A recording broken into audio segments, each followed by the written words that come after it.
Om Swastiastu. Selamat sore pemirsa, apa kabar Anda sore hari ini? Semoga selalu dalam keadaan sehat. Dan yang seperti biasa, hari ini di hari Minggu, Harmoni Bali kembali hadir bersama saya, Mades Kudan Karang.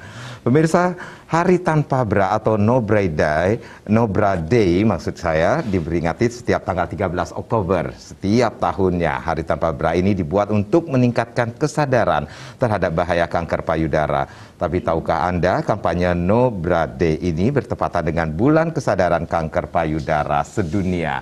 Hari ini kita akan berbincang-bincang mengenai seputar radioterapi pada kanker payudara. Sebenarnya apa yang dimaksud dengan radioterapi pada kanker payudara, dan tentunya akan memberikan efek sampingkah kepada para penderita kanker payudara. Nanti kita akan membahasnya bersama dokter yang sudah hadir di studio. Langsung saja saya sapa, ada Dr. Ngakan Putu Daksa Ganapati, spesialis onkologi radiasi atau Dr. Daksa. Om Swastiastu, Dr. Daksa. Apa kabarnya, Dok? Baik, sehat. Sehat ya, Dok? Sehat. Terima kasih, Dokter, sudah hadir di studio. Nanti kita akan berbincang-bincang, memberikan edukasi kepada pemirsa mengenai topik kita tentang radioterapi pada kanker payudara. Tapi di awal saya sempat mengatakan bahwa tanggal 13 Oktober yang lalu ini ternyata ada hari No Bra Day. Ini ternyata untuk bisa dikatakan untuk meningkatkan kesadaran terhadap bahaya kanker payudara juga ya, Dok ya? Iya. Bulan-bulan Oktober ini berarti bulan kesadaran kanker payudara sedunia juga dihubungkan dengan bulan itu. Kaitannya karena di salah satu lembaga di dunia itu mengkategorikan bahwa bulan Oktober adalah bulan kesadaran akan kanker payudara. Sehingga di bulan Oktober kita akan melihat beberapa pelayanan masyarakat atau edukasi akan semakin banyak mengenai kanker payudara. Kenapa kita mengangkat topik tentang kanker payudara? Apakah angkanya cukup tinggi juga khususnya di Bali ini, Dok? Oke. Ini sangat menarik bahwa kanker payudara kalau berdasarkan data dunia, kita ambil dari data WHO, kita ambilnya di Globokan, itu di Globokan tahun 2018 bahwa kanker payudara itu merupakan kanker tersering yang ditemukan pada wanita. Yeah.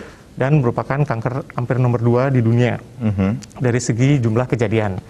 Kemudian dari segi mortalitas atau angka kematian, kanker payudara itu masih memegang angka kanker dengan angka kematian tertinggi untuk wanita, selain kanker serviks. Di Indonesia sendiri, kanker payudara dan kanker serviks merupakan kanker terbanyak, di mana 1 dari 4 wanita itu mempunyai kemungkinan untuk terkena kanker payudara, sedangkan 1 dari 8 orang itu ada kemungkinan terkena kanker payudara. Untuk Bali sendiri, datanya cukup mengkhawatirkan sih menurut saya, karena angka kanker itu semakin lama semakin meningkat. Jadi kita pakai data dari Riset Kesehatan Dasar, Riskesdas, dari tahun 2013, itu angka kejadian kanker di Pulau Bali itu sekitar 2 per mil. Itu maksudnya ada kemungkinan 2 orang dari 1.000 penduduk akan terkena kanker, mengalami kanker. Sedangkan data itu pada tahun 2018 semakin meningkat sekitar 2,3 per mil. Jadi trennya itu menunjukkan peningkatan. Dan salah satunya dikontribusikan oleh adanya kanker payudara yang akan kita bahas pada sore hari ini. Yeah. Apa yang kira-kira menjadi faktor penyebab? Ini angka kanker payudara cukup tinggi juga angkanya, Dok. Yeah. Jadi kalau penyakit kanker itu sendiri penyebabnya adalah multi. Ya, jadi kita nggak ada kita golongkan sebagai penyebab tunggal. Jadi ada multifaktorial. Faktor itu bisa faktor dari dalam, itu terutama genetik. Karena kanker payudara merupakan salah satu kanker yang sudah terbukti secara penelitian itu memiliki hubungan dengan kondisi genetik, dalam artian riwayat keluarga. Misalkan ada riwayat keluarga, terutama dari garis keluarga ibu dari wanita, itu mempunyai riwayat kanker payudara, kemungkinan keturunannya untuk terkena suatu kanker payudara sedikit lebih besar dibandingkan pada orang yang tidak mempunyai riwayat keluarga dengan kanker payudara dari pihak ibu. Kemudian itu faktor dari dalam. Kalau faktor dari luar, seperti kita ketahui sekarang pola hidup, pola makan, gaya hidup, polusi, kurang berolahraga, segala macam, paparan terhadap zat kimia, itu juga bisa membantu mempercepat atau bisa menimbulkan terjadinya kanker. Tapi sekali lagi untuk terjadinya sebuah kanker itu sifatnya multifaktorial. Jadi kita tidak bisa bilang, oh ini pasti akan jadi kanker. Enggak, itu ada beberapa macam faktor yang mempengaruhi itu juga. Adakah mungkin faktor juga karena banyaknya para perempuan yang enggan memeriksakan diri lebih awal lagi, Dok? Oke, ya. Itu kaitannya benar sekali karena salah satu kunci dari kanker payudara adalah screening. Karena kanker payudara di samping kanker serviks merupakan kanker yang bisa kita lakukan screening. Yang kita maksudkan dengan screening itu adalah penemuan kasus pada stadium yang lebih awal. Jadi sebenarnya kalau pada kanker payudara itu jika ditemukan pada stadium yang lebih awal, itu angka kesembuhan dan kesintasan, kita bilang kesintasan dalam 5 atau 10 tahun atau 15 tahun itu jauh lebih tinggi dibandingkan jika pada stadium yang lebih tinggi. Sedangkan metode screening itu sudah lumayan kita sering populerkan bahwa sebenarnya riwayat screening pada kanker payudara itu relatif mudah dan murah karena ada satu yang bisa kita lakukan sendiri yang kita sebut dengan sadari. Periksa payudara sendiri. Jadi kita sangat menyarankan terutama pada kaum wanita yang sudah pada usia matur, matang, kemudian apalagi dengan riwayat keluarga yang mempunyai riwayat keluarga dengan kanker payudara, itu kita sarankan untuk melakukan pemeriksaan sadari secara rutin. Sadari itu kita lakukan, biasanya kita sarankan lakukan setelah mandi. Jadi kan para perempuan habis mandi pasti ngaca. Jadi ketika itu sekalian langsung melakukan pemeriksaan pada payudara maupun ketiaknya. Padahal sudah bisa dilakukan dari rumah sendiri ya. Secara sederhana bisa dilakukan dari rumah sendiri di setiap saat seperti itu, Dok ya. Baik, Dr. Daksa, nanti kita akan lanjutkan lagi perbincangan ini bagaimana radioterapi pada kanker payudara masih menjadi topik kita pada sore hari ini. Pemirsa jangan kemana-mana, Harmoni Bali tentunya akan kembali setelah pariwara berikut ini.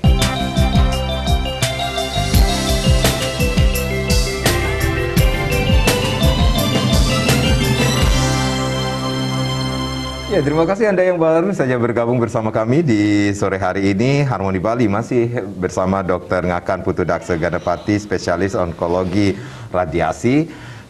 Topik kita adalah radioterapi pada kanker payudara. Silakan Anda yang ingin bergabung bersama kami, line sudah kami buka di 0361 894 8400 dan juga di 0361 894 8401. Dok, kalau berbicara tentang kanker, apakah semua kanker payudara tentunya, apakah semua benjolan yang muncul bersifat kanker, Dok? Belum tentu. Belum tentu. Karena benjolan itu secara garis besar kita bagi menjadi dua. Ada benjolan yang sifatnya jinak dan ada benjolan yang sifatnya ganas. Ketika benjolan itu dikatakan ganas oleh ahli patologi, baru kita sebut sebagai kanker. Ada juga benjolan yang ternyata setelah dicek ternyata itu jinak, itu hanya tumor, kita sebutkan gitu. Jadi pengobatannya akan sangat berbeda antara tumor jinak atau tumor ganas atau kanker. Oke, baik. Setelah seseorang divonis kanker payudara, ini berarti ada pengobatan yang akan dilakukan. Berarti adakah pengobatannya ini dengan radioterapi ini menjadi salah satu pengobatan bagi mereka yang menderita kanker payudara? Sebenarnya ada berapa pengobatan yang bisa dilakukan? Betul. Kalau secara garis besar pengobatan kanker itu kita bagi menjadi 3 kelompok besar, yaitu pembedahan. Kemudian yang kedua adalah radioterapi, yang akan banyak kita bahas pada sesi kali ini. Dan kelompok ketiga adalah kemoterapi. Jadi secara garis besar ada 3 pengobatan yang biasanya kita berikan pada penderita dengan kanker payudara. Namun pengobatan itu tergantung sekali dengan stadium. Seperti yang saya sebutkan tadi, bahwa stadium itu sangat menentukan angka keberhasilan terapi dan juga jenis terapi yang akan diberikan. Tapi secara garis besar ada 3 terapi. Baik, kapan radioterapi itu diberikan kepada pasien nantinya? Radioterapi itu biasanya tergantung dari waktunya. Nah, jadi timing radioterapi itu pada kasus kanker payudara bisa kita berikan sebelum pengobatan yang lain atau setelah. Sebagian besar kita lakukan setelah. Dalam hal ini setelah dilakukan pembedahan, kita lanjutkan dengan radioterapi untuk meningkatkan, kita sebutkan kontrol lokal.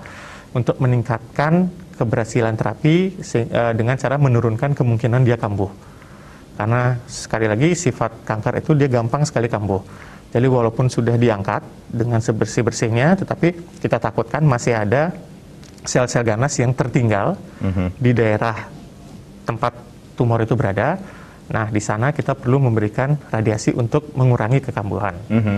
Kemudian kalau yang tadi sebelum tindakan, biasanya pada kasus-kasus kanker yang ukurannya cukup besar, di mana dokter bedah kesulitan untuk mengambil secara langsung, biasanya kita bisa berikan radiasi untuk tujuan membantu mengecilkan. Jadi itu timingnya. Jadi stadium berapa akan dilakukan radioterapi itu pada seseorang? Pada seseorang dari stadium awal pun itu radioterapi bisa berperan. Sudah bisa dilakukan. Karena pada stadium awal, apalagi jika ukuran tumornya itu ukuran benjolan itu masih kecil, itu bisa kita lakukan namanya breast conserving surgery. Jadi payudara seseorang masih bisa diselamatkan. Jadi yang diambil hanya tumornya saja. Namun konsekuensinya harus dilanjutkan dengan radioterapi untuk mengurangi kekambuhan.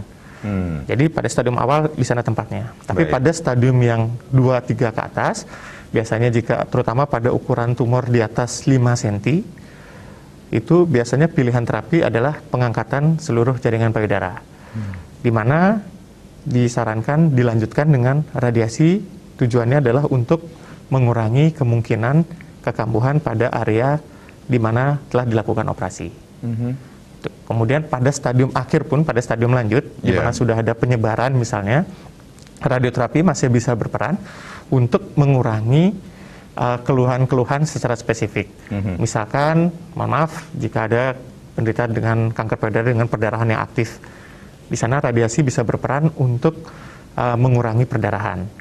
Atau misalkan pada kanker payudara stadium lanjut yang sudah ada penyebaran ke tulang dengan nyeri yang hebat, radioterapi bisa berperan juga di sana. Jadi kesimpulannya radioterapi bisa kita berikan di stadium awal, stadium lanjut maupun stadium akhir, kita bilang stadium 4. Tapi tergantung dari stadium jadinya. Jadi walaupun belum dilakukan pembedahan, radioterapi juga bisa dilakukan, Dok? Pada beberapa kasus. Pada beberapa kasus? Iya, kasus tapi tujuannya tentunya tidak untuk total menghilangkan. Yang kita lakukan adalah untuk mengecilkan. Karena prinsipnya pada tumor padat, jika memungkinkan dilakukan pembedahan, sebaiknya dilakukan pembedahan. Jadi radiasi ataupun kemo itu sifat terapinya adalah terapi adjuvan atau tambahan. Tapi pada beberapa kondisi di mana penderita tersebut tidak memungkinkan untuk dilakukan pembedahan, misalkan ukurannya sudah besar sekali, maka kadang kemoterapi atau radiasi masuk di sana untuk membantu mengecilkan sehingga tumor atau kanker itu relatif kecil, sehingga dokter bedah akan lebih mudah untuk melakukan operasi. Jika bisa diangkat, baru kita lanjutkan dengan terapi lain. Tetapi sebagian besar biasanya radioterapi pada kasus kanker payudara diberikan setelah terapi pembedahan, biasanya jika memungkinkan. Haruskah dilakukan dengan radioterapi atau bisa ditunda, Dok? Penundaan radioterapi itu tergantung sekali lagi terhadap kasusnya. Ya, kalau pada stadium awal kasusnya, kemudian sudah dilakukan pengangkatan yang cukup bersih, yang kita bilang radikal, pengangkatannya sangat bersih dan tidak ada faktor risiko, bisa jadi radioterapi tidak perlu diberikan. Jadi mungkin pengobatannya lebih ke arah kemoterapi atau hormonal terapi. Radioterapi kita simpan jika pada stadium awal. Namun pada stadium lanjut, apalagi jika ada faktor risiko seperti saya sebutkan tadi, ukuran tumor sudah lebih dari 5 cm, ada keterlibatan getah bening, keterlibatan kelenjar getah bening pada ketiak biasanya atau pada leher, itu biasanya kita perlu berikan radioterapi untuk meningkatkan kontrol lokal. Jadi sekali lagi untuk mengurangi kemungkinan dia kambuh secara lokal maupun regional. Ya, ini mungkin juga menjadi pertanyaan para pemirsa Bali TV di mana saja berada yang awamnya hanya mengetahui tentang kemoterapi, tetapi saat ini pengobatan pun ada dengan cara radioterapi. Benar. Seperti itu. Ada apa bedanya dengan radioterapi dengan kemoterapi yang bisa dilakukan oleh para pasien tersebut, Dok? Bedanya lebih ke arah target. Kalau kemoterapi, kita memberikan kemoterapi itu targetnya adalah seluruh tubuh. Jadi lebih ke arah coveran area yang bisa dijangkau, tanda kutip ya. Yeah. Jadi dengan kemo lebih luas karena kemo itu menjaga supaya apabila ada sel-sel kanker yang sudah kadung pergi ke tempat lain dari bagian tubuh lain, itu bisa di cover oleh kemo. Sedangkan radioterapi pengobatannya bersifat lokal dan regional. Jadi radioterapi sifatnya di daerah di mana tempat kanker itu berada dan daerah sekitarnya. Kita bilang regional, daerah di mana di sana banyak pembuluh darah getah bening maupun pembuluh darah di mana kemungkinan terjadinya penyebaran cukup tinggi. Jadi coverannya. Kalau kemo kita mengcover seluruh tubuh, kalau radiasi kita hanya mengcover daerah lokal dan sekitarnya.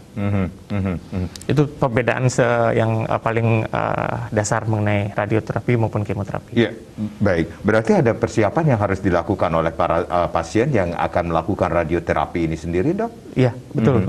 Persiapan itu karena terapi radiasi itu sifatnya lokal regional. Karena mendengar radiasi agak mengerikan juga ya, Dok? Ya? Oke, betul sekali. Tapi persiapannya relatif tergantung dari daerah mana yang kita lakukan radiasi. Kalau kita bicara kanker payudara, kita biasanya kan memberikan radiasi pada daerah dinding dada dan ketiak. Yang kita perlu persiapan yaitu adalah hygiene kulit harus benar-benar terjaga. Kemudian gerakan tangan itu harus benar-benar dilatih supaya memudahkan, karena pada kanker payudara spesifik pemberian radiasi kita lakukan dengan cara tangan diangkat ke atas. Tujuannya adalah untuk membuka daerah ketiak. Karena radiasi itu biasanya kita berikan secara arah radiasinya agak tangensial kita bilangnya, supaya terkena daerah dinding dada maupun daerah ketiak juga. Karena sekali lagi yang kita ingin kontrol adalah sel-sel kanker yang dikiranya masih ada tertinggal di daerah dinding dada maupun di daerah ketiak. Jadi yang paling penting itu pertama adalah gerakan tangan.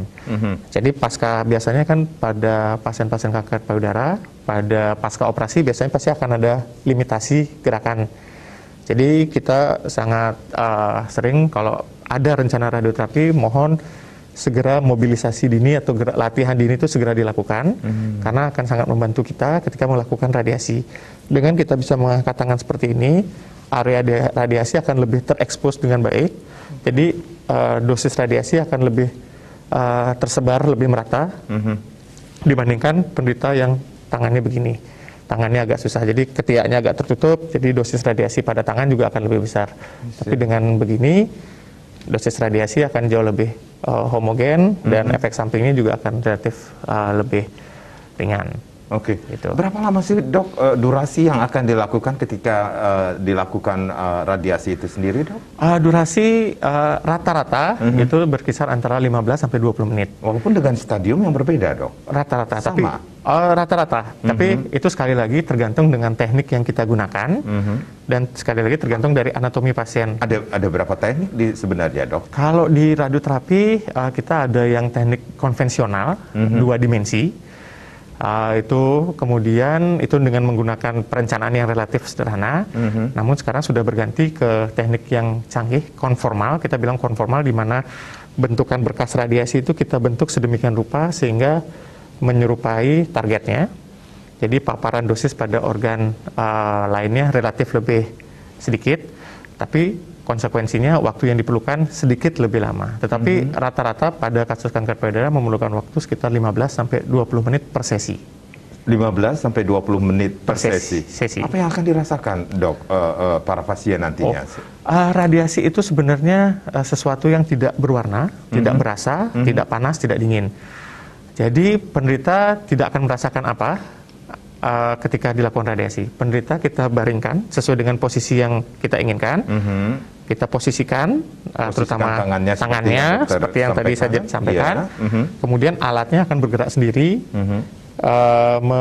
memberikan radiasi pada daerah yang diinginkan. sekali lagi radiasi itu ibarat cahaya. Jadi mungkin di masyarakat awam dengarnya mungkin mesinar, disinar. Jadi sebenarnya radiasi sama sinar itu sesuatu yang mirip. Jadi itu suatu gelombang elektromagnetik.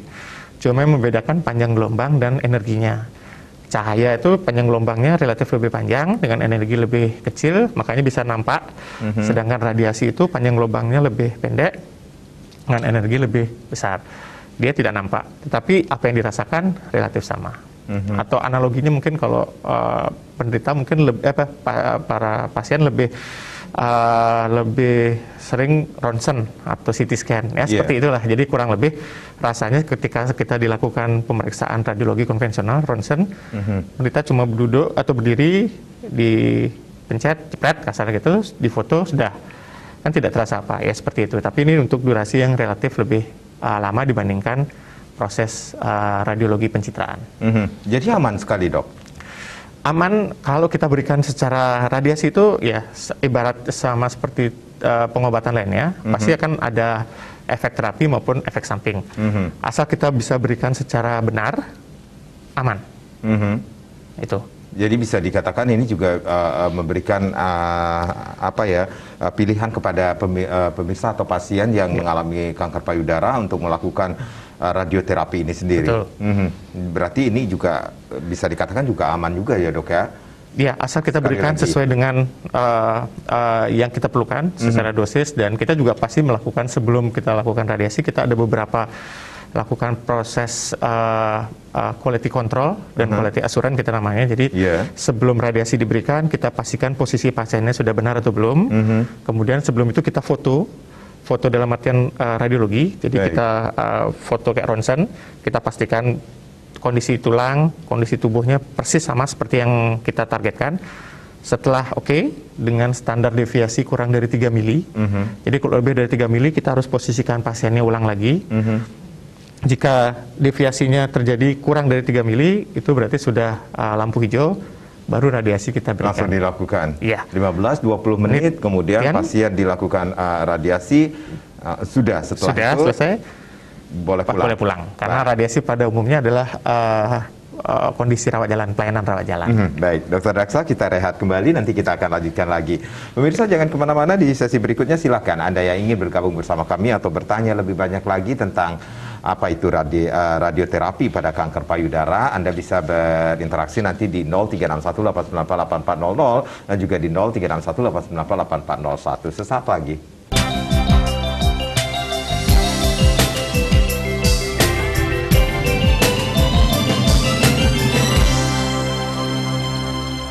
Ya, terima kasih. Kita masih di Harmoni Bali, radioterapi pada kanker payudara. Masih menjadi topik kita pada sore hari ini. Masih bersama Dr. Ngakan Putu Daksa Ganapati, spesialis onkologi radiasi. Silakan Anda yang ingin bergabung bersama kami.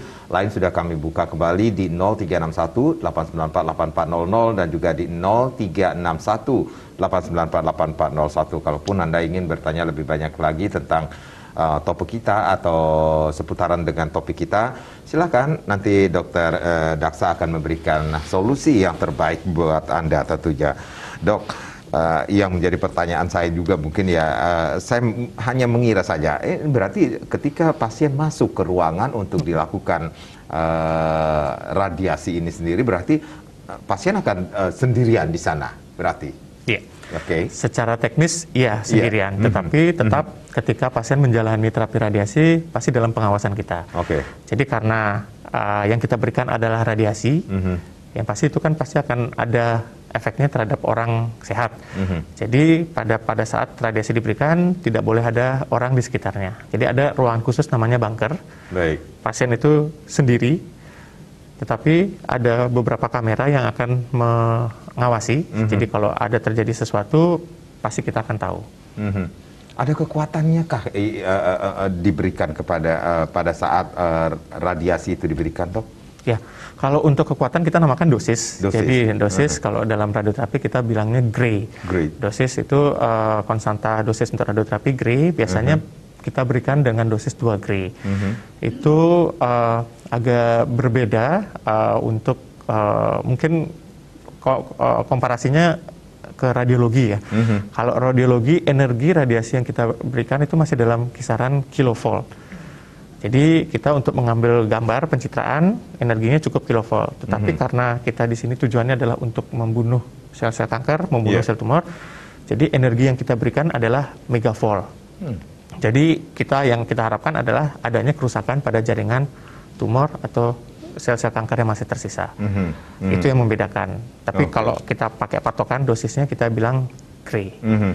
Tapi kita tidak bisa memberikan dosis itu sekaligus karena efek sampingnya akan pasti sangat besar sekali. Maka kenapa itu menjadi dasar radioterapi itu kita bagi menjadi beberapa kali sesi vaksinasi. Berapa kali penyinar atau radiasi yang harus dilakukan oleh seorang pasien, Dok? Pada kasus untuk kanker payudara, biasanya radiasi minimal kita berikan sebanyak 25 kali. 25 kali. Dengan skema fraksi konvensional. Artinya? Dosisnya dosis konvensional. Jadi dosis di radioterapi itu ada dosis standar konvensional, ada dosis tinggi. Pada kasus kanker payudara, sebagian besar kita lakukan dengan dosis konvensional. Itu akan memerlukan sekitar 25 sesi radiasi. Kemudian pada beberapa kasus, terutama yang memiliki faktor risiko tinggi untuk kambuh, kita akan kadang tambahkan sekitar 5-8. Jadi sekali lagi, treatmentnya akan tergantung dari kondisi pasien. Tetapi polanya yang paling pertama biasanya 25 kali terlebih dahulu. Jika dia faktor risikonya relatif rendah, misalnya ukurannya tidak terlalu besar, dasar sayatan, jadi antara tumor sama jaringan sehat itu relatif jauh, ketika pasca operasi mungkin cukup 25. Tapi kalau tumor cukup besar, ada penyebaran di kelenjar getah bening, ukuran tumornya dekat sekali dengan jaringan normal, dengan otot dada misalnya, kita perlu tambahkan dosis. Karena semakin dosis kita tingkatkan, lokal kontrolnya akan relatif lebih bagus. Seperti itu. Jadi minimal 25 kali, radiasi yang harus dilakukan oleh pasien tersebut. Iya, baik. Pemirsa, silakan Anda yang ingin bergabung bersama kami. Sekali lagi, line sudah kami buka di 0361-894-8400 dan juga di 0361-894-8401. Sekali lagi, topik kita masih tentang radioterapi pada kanker payudara, masih bersama Dr. Daksa tentunya. Dok, dengan 25 kali terapi yang harus dilakukan oleh para pasien kanker payudara ini sendiri, kemudian dari tadi kita ngomongin efek samping apa yang dirasakan oleh mereka yang melakukan radiasi ini sendiri, Dok? Efek samping pada radioterapi sifatnya lokal dan regional. Jadi sangat tergantung sekali dengan area yang akan kita berikan radiasi. Jadi efek sampingnya akan bervariasi tergantung area. Beda halnya dengan kemo, karena kemo sifatnya seluruh tubuh, jadi efek sampingnya biasanya akan mengenai seluruh tubuh. Tapi kalau radioterapi tergantung area. Kalau kita bicara pada kanker payudara, yang menjadi target kita adalah area dinding dada dan ketiak. Jadi efek sampingnya bervariasi mulai dari pertama pasti kulit. Karena radiasi ketika masuk ke dalam tubuh pasien pasti melalui kulit. Dan kulit itu merupakan organ yang relatif sensitif terhadap radiasi. Pada kulit bisa terjadi efek samping seperti gejala kemerahan atau bisa sampai ada luka lecet. Tapi itu sangat jarang sekali. Biasanya yang terjadi adalah peradangan pada kulit derajat 1 atau derajat 2. Tapi itu biasanya sifatnya sementara. Pasca radiasi beberapa bulan kemudian nanti kulitnya akan kembali seperti semula. Jadi mungkin di awal mungkin kemerahan, kemudian daerah kulit yang dilakukan penyinaran agak relatif lebih gelap dibandingkan kulit sekitarnya. Tapi itu sifatnya temporary, sementara. 2-3 bulan pasca radiasi dia akan kembali. Kemudian efek samping yang kedua, karena kita melakukan penyinaran pada dinding dada, daerah itu sangat dekat sekali dengan paru-paru. Jadi ada kemungkinan terjadi peradangan pada paru. Namun dengan semakin majunya teknologi dan juga tetap kita perlu bantuan juga dengan pasien, makanya ketika radiasi diberikan kita akan minta pasien itu senyaman mungkin supaya meminimalkan gerakan, supaya ketika pasien itu nyaman, gerakannya minimal, arah sinar itu pasien itu tidak gerak-gerak, jadi penyinaran tidak akan mengenai daerah yang tidak kita inginkan. Tapi ada kemungkinan terjadi radang paru-paru, tapi angkanya kecil 1%. Kemudian yang ketiga, jantung. Nah itu sangat tergantung dari lokasi kanker payudara yang mana diderita pasien. Angka kejadian gangguan pada jantung biasanya sedikit lebih tinggi pada kanker payudara kiri. Karena rata-rata orang sebagian besar jantung ada di kiri. Walaupun ada kemungkinan jantung ada di kanan, itu pada beberapa orang dengan kondisi khusus. Jadi pada kanker payudara kiri, kita harus wanti-wanti juga terhadap jantung. Jadi itu harus kita evaluasi, makanya sekali lagi kita sebelum melakukan radiasi kita harus pastikan posisinya sudah pas betul dengan berbagai tanda yang kita tempatkan pada baik pada pasien maupun pada alatnya. Kemudian setelah radiasi itu biasanya kan kita sarankan untuk melakukan follow up rutin terutama untuk jantungnya. Seperti itu. Jadi efek sampingnya relatif secara garis besar 3. Jadi tidak akan menimbulkan kebotakan atau diare. Apakah akan seperti dilakukannya kemoterapi yang menyebabkan kerontokan pada rambut seperti itu kah, Dok? Enggak, karena area yang kita radiasi adalah daerah dinding dada dan ketiak. Jadi kita tidak ada mengenai daerah kepala. Jadi biasanya tidak ada terjadi gangguan kebotakan. Jadi hanya pada area yang kita radiasi saja. Apabila bila di sini ada rambut, ya mungkin daerah sini saja rontok. Misalnya yang kiri kita radiasi, yang di sini tidak akan ada apa-apa. Kepala tidak ada apa-apa. Tidak ada keluhan pencernaan, biasanya sangat jarang. Beda halnya kalau kita ingin meradiasi daerah panggul ke bawah.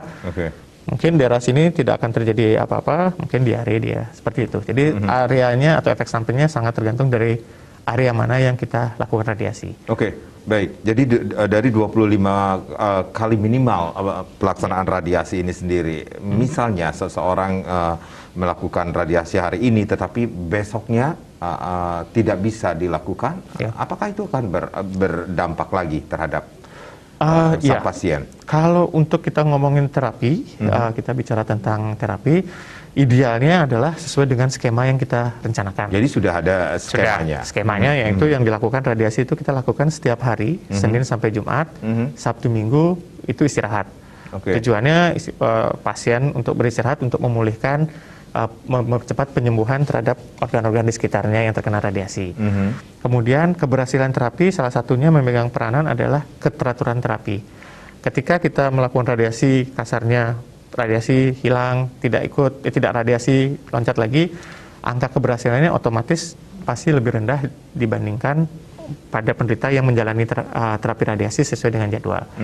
Ibaratnya seperti karena ada kemungkinan sel-sel kanker itu mengalami perubahan, jadi ketika harusnya disinar, dia tidak sinar, mengalami perubahan, jadi dia akan relatif lebih kebal. Jadi ibaratnya mungkin kayak minum antibiotik. Jadi kalau kita minum antibiotik tidak rutin, tidak teratur sesuai anjuran dokter, putus di tengah jalan, nanti ketika dikasih antibiotik yang sama, bisa jadi kuman itu melakukan mutasi atau perubahan, sehingga dia relatif kebal terhadap antibiotik yang sama. Demikian halnya juga dengan radiasi. Jadi ketika dia radiasi tapi loncat-loncat, kemungkinan sel-selnya di sana itu udah tahu, jadi dia akan melakukan perubahan sehingga akan relatif lebih kebal terhadap radiasi. Bagaimana dengan pasien yang ketika melakukan radiasi sudah continue melakukan radiasi, tetapi tiba-tiba kondisi sang pasien tiba-tiba tidak memungkinkan, misalnya sakitkah atau bagaimana, itu berpengaruhkah terhadap radiasi itu sendiri jika dilakukan? Memang kalau terkait dengan radiasi sih sebenarnya efek sampingnya mungkin sekali lagi tergantung dari areanya. Pada yang kasus kanker payudara itu relatif efek sampingnya lebih ke daerah kulit maupun lelah, tapi tidak menutup kemungkinan ada beberapa pasien yang lumayan mengalami, jadi sehingga terapinya jadi terganggu. Ya kita pasti akan usahakan seminimal mungkin terjadinya interupsi atau penghentian terhadap terapi itu. Kalau itu terjadi, biasanya pada akhir treatment akan kita lakukan evaluasi apakah perlu diberikan kompensasi dosis atau tidak. Jadi apakah waktu ini mungkin misalnya dia 7 hari istirahat, jadi ada perhitungannya apakah kita perlu berikan kompensasi terhadap 7 hari itu tergantung dari dosis yang diberikan dan kondisi pasien. Kalau misalnya ternyata dari hasilnya tidak perlu, ya cukup mungkin tetap standarnya 25 saja. Jadi tidak perlu diganti, hari yang itu tidak perlu dikompensasikan lagi. Seperti itu. Evaluasi setelah radiasi akan ada evaluasi kembali. Betul. Evaluasi biasanya kita lakukan 2 minggu pertama. 2 minggu pertama. Pasca radiasi itu pertama untuk melihat efek samping akut. Kemudian setelah 2 minggu kita akan lakukan evaluasi di 1 bulan pertama. Masih biasanya 1 bulan itu masih kita evaluasi efek sampingnya. Kemudian setelah itu kita baru melakukan evaluasi terapi. Yang kita maksudkan evaluasi terapi, misalkan dulu ada benjolan ukurannya berapa senti, kita lakukan apakah sudah ada pengecilan atau apakah sudah hilang, itu kita namakan evaluasi terapi. Biasanya minimal kita lakukan 3 bulan pasca terapi. Kemudian dalam 3 bulan itu selain kita melakukan evaluasi terapi, kita juga lakukan evaluasi efek samping. Itu tetap, jadi selama 1 bulan, selama 3 bulan, jika bersih, tiap 3 bulan, jika 2 kali 3 bulan bersih, bisa tiap 6 bulan, jika tiap 6 bulan, 2 kali 6 bulan bersih, cukup dilakukan 1 tahun sekali. Itu tujuannya adalah untuk evaluasi terapi maupun evaluasi efek samping. Kenapa di awal relatif lebih padat? Karena kemungkinan terjadi efek samping dan kekambuhan itu biasanya di 6 bulan pertama. Tapi jika 6 bulan pertama pasiennya aman, efek sampingnya sangat minimal, kemudian tidak ada kekambuhan, itu biasanya evaluasi kita bisa perpanjang setiap 6 bulan atau setiap setahun sekali. Seperti Apa itu. yang menyebabkan setiap pasien berbeda-beda hasilnya, dok, ketika melakukan radiasi dengan radiasi yang sama seperti itu? Terutama Stadiumnya. Ya, tentunya pada kanker stadium itu sangat menentukan keberhasilan terapi. Karena kalau kita di kanker kita bilangnya overall survival atau angka keselamatan atau local control, angka kontrol. Makin dini stadiumnya, angka keselamatan atau kesembuhan atau lokal kontrolnya jauh lebih tinggi dibandingkan pada stadium lanjut. Di mana analoginya karena kalau pada stadium lanjut tumor atau kanker itu sudah cukup besar, jadi dia sudah lebih banyak kasarnya dia berada di sini dibandingkan stadium dini. Jadi dengan dosis yang sama, probabilitas kemungkinan kekambuhannya pasti akan sedikit lebih tinggi pada yang stadium lanjut. Kuncinya di stadium. Kalau yang lain tergantung dari jenis tumornya sendiri, kemudian apakah dia sensitif terhadap hormon atau tidak, itu juga mempengaruhi. Tapi secara yang sangat signifikan mempengaruhi adalah stadium. Kalau yang lain mungkin beberapa kali teman bedah juga mengatakan status terhadap hormon itu juga mempengaruhi. Biasanya yang respon terhadap hormon itu angka lokal kontrolnya lebih bagus dibandingkan yang kanker yang tidak respon terhadap hormon. Biasanya kayak seperti itu. Jadi ada beberapa faktor. Jadi adakah hal-hal yang perlu diperhatikan pada setiap pasien ketika setelah melakukan radiasi atau hal-hal yang tidak boleh atau boleh yang dilakukan? Seperti itu, dok. Kalau untuk pasca radiasi, tentunya kaitannya dengan efek samping terlebih dahulu. Seperti tadi, efek samping yang mungkin akan muncul pertama adalah efek samping pada kulit. Jadi selama radiasi, kita sih sangat mengharapkan pasien untuk menjaga kebersihan kulitnya. Hygiene itu penting. Ini juga sekaligus saya ingin mengklarifikasi mitos di masyarakat bahwa pasien radiasi tidak boleh mandi. Sebenarnya kita tidak bilang tidak boleh mandi, cuma proses mandinya agak lebih beda dengan kondisi sebelum radiasi. Seperti apa prosesnya harusnya, dok? Kalau setelah melakukan radiasi yang harus dilakukan? Kalau bisa sih kita cuma lap dengan air hangat, ditempel sedikit, diseka sehalus mungkin, jangan digosok. Kemudian penggunaan sabun itu kita hindari.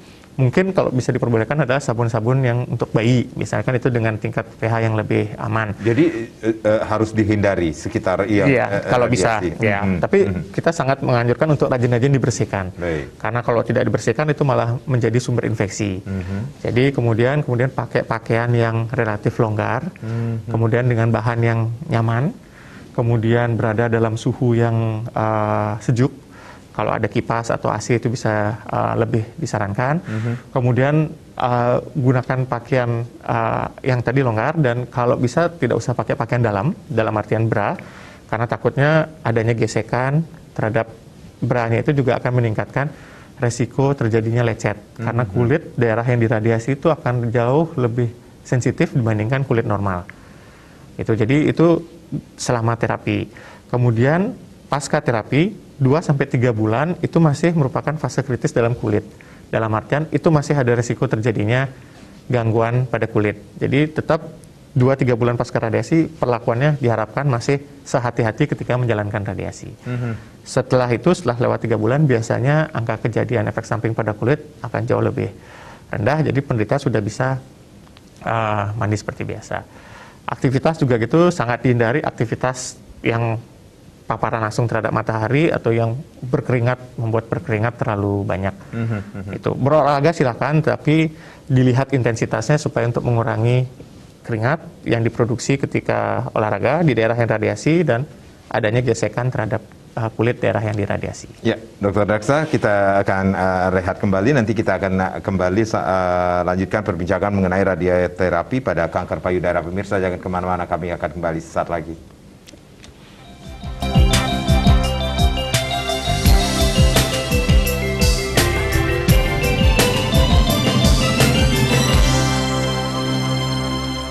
Ya, masih bersama Dr. Daksa atau Dr. Ngangkan Putu Daksa Ganapati, spesialis onkologi radiasi. Radioterapi pada kanker payudara masih menjadi topik kita pada sore hari ini di Harmoni Bali. Silakan Anda yang ingin bergabung bersama kami, lain kembali kami buka di 0361 894 8400 dan juga di 0361 894 8401. Dokter, kalau tadi dokter sudah banyak sekali memberikan edukasi kepada pemirsa bagaimana langkah-langkah, kemudian bagaimana radioterapi pada kanker payudara tersebut, radiasi ternyata juga aman, tergantung dengan stadium yang dimiliki oleh para pasien ini sendiri.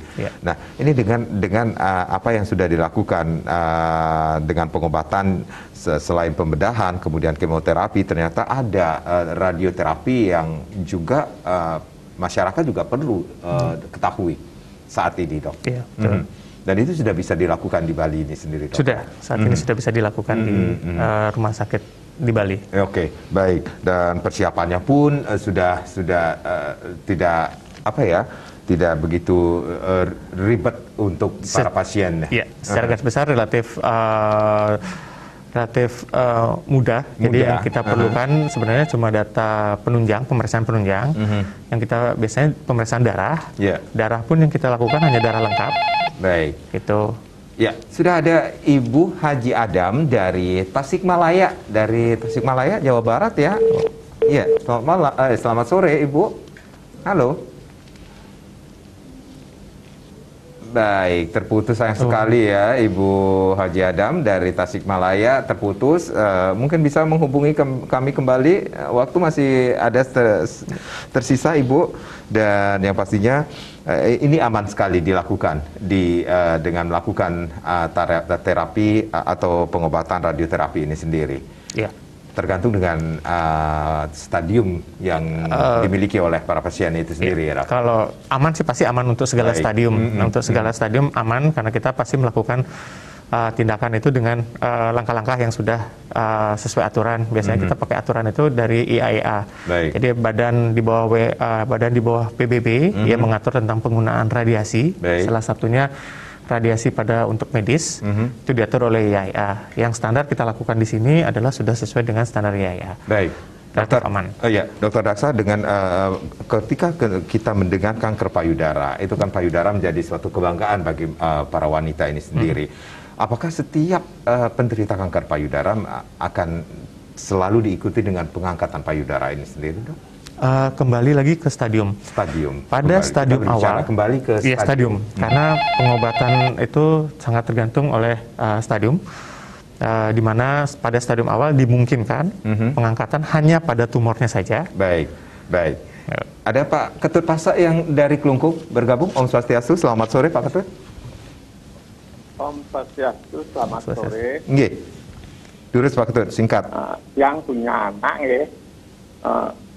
dia menderita kanker payudara, dia sudah pernah dioperasi, tapi kok bisa kumat lagi gitu. Kalau sampai keluar darah dia gitu. Ya. Sampai ampura, sampai Pak Pasa sampai keluar nanah gitu. Ya, kadang-kadang dia sekarang kalau kumat dia tuh keluar nanah gitu. Sakit dia terasa gitu. Dokter tanya langsung deh, Pak. Nggih. Apakah itu dioperasinya tahun berapa nggih, Pak? Pak Pase? Kalau operasinya sudah ada 2 tahunan lah, Oh, 2 kurang tahun. lebih sudah 2 tahunan. Oke. Apakah waktu itu diikuti dengan pemberian kemoterapi atau radiasi? Nah, masalah itu sih belum yang dia kan sekarang masih di Denpasar ya. Oh, iya. Dia tinggalnya di Denpasar. Nggih. Nggih, Oke. nggih. Baik. Ya. Baik. Nggih, Pak Pasa, ini waktu kita sangat singkat sekali ya dari Kelungkung. Mungkin bisa memberikan solusi bagi anaknya Pak Pasa niki. Oke, jadi Dokter. seperti tadi yang saya sebutkan bahwa risiko kalau kita ngomong kanker, risiko terjadinya kekambuhan kembali itu cukup tinggi. Yeah. Makanya pada beberapa kasus jika memang punya faktor risiko itu sebaiknya dilanjutkan dengan kemoterapi maupun radiasi. Iya. Nah, pada kasusnya anaknya Pak Pasa ini di mana sudah terjadi, kemungkinan sudah terjadi kekambuhan, yang dapat saya sarankan adalah segera kembali ke memeriksakan diri ke rumah sakit. Karena jika masih memungkinkan dilakukan operasi, sebaiknya dilakukan operasi kembali, dan setelah itu saran dilanjutkan dengan kemoterapi dan radioterapi untuk menurunkan terjadinya kekambuhan seperti yang kemungkinan terjadi pada kasus ini. Agar tidak terjadi seperti halnya dengan anaknya Pak Pasa seperti itu, Iya, Dok. jadi itu. Jadi tapi prinsipnya kalau prinsip tumor padat, jika masih ada tumornya dan memungkinkan untuk diangkat, sebaiknya diangkat. Tetapi karena dengan adanya riwayat kekambuhan, sebaiknya segera setelah operasi dilanjutkan dengan modalitas terapi antara lain kemo maupun radiasi. Radiasi ini sendiri. Iya. Dok, singkat saja, ada yang ingin disampaikan kepada pemirsa Bali TV tentang topik kita pada sore hari ini, radioterapi pada kanker payudara, Dok. Oke. Nah, jadi secara garis besar radioterapi pada kanker payudara itu sangat aman untuk diberikan, sangat aman untuk dilakukan. Karena radioterapi pada kanker payudara merupakan salah satu modalitas yang sangat berperan untuk meningkatkan kontrol lokal. Jadi ketika penderita telah dilakukan operasi, kita berikan radiasi untuk menurunkan terjadinya kekambuhan. Dan seperti pada kanker lainnya, jika dapat ditemukan pada stadium dini, itu hasil terapinya akan jauh lebih bagus. Jadi pada kesempatan kali ini saya sekali lagi ingin mengingatkan pentingnya sadari periksa payudara sendiri. Mungkin pemirsa dapat juga lihat di media bagaimana cara melakukan sadari. Kemudian jika ada kelainan atau benjolan, segera periksakan ke dokter. Di mana jika ditemukan pada stadium awal, operasi bisa seminimal mungkin dan bisa kita berikan radiasi sehingga tumornya bisa hilang, payudaranya masih bisa kita selamatkan. Itu pentingnya deteksi dini, Ya, screening betul. awal. Ya. Seperti itu ya, Dokter Ya. Daksaya. Dan yang pastinya bulan kesadaran kanker payudara sedunia ini kita harapkan kanker semakin menurun ya, Dok Ya, ya. mudah-mudahan. Seluruh Indonesia, seluruh dunia Ya. itu. Baik, Dokter Daksa, terima kasih sudah sharing. Mudah-mudahan apa yang kita perbincangkan pada sore hari ini memberikan manfaat bagi pemirsa di mana saja berada. Saya Medi Sukarnegara, terima kasih. Sampai jumpa. Om Santi, Santi, Santi, Santi, Om.